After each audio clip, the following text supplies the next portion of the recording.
ಇವತ್ತಿನ ಈ ಐತಿಹಾಸಿಕವಾದಂತಹ ಒಂದು ಕಾರ್ಯಕ್ರಮ ಬಸವ ಭಕ್ತರ ಬಹು ವರ್ಷಗಳ ಬೇಡಿಕೆ ಇತ್ತು.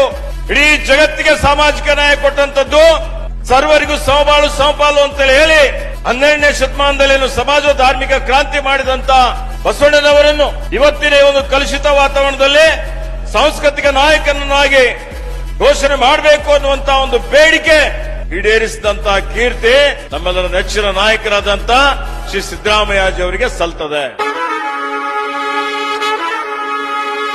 ಮಾನ್ಯ ಸಿದ್ದರಾಮಯ್ಯನವರು ಜನಸಮೂಹದ ನಾಯಕರು, ಜನಮಾನಸದ ನಾಯಕರು, ತಾತ್ವಿಕ ನೆಲೆಗಟ್ಟಿನ ಮೇಲೆ ನಡೆಯುವಂತ ಒಬ್ಬ ಅಪರೂಪದ ನಾಯಕರಲ್ಲಿ ಅವರು ಅಗ್ರ ಪಂಕ್ತಿಯಲ್ಲಿದ್ದಾರೆ ಅಂತ ಹೇಳಿಕೆ ಬಯಸ್ತಾ ಇದ್ದೇನೆ.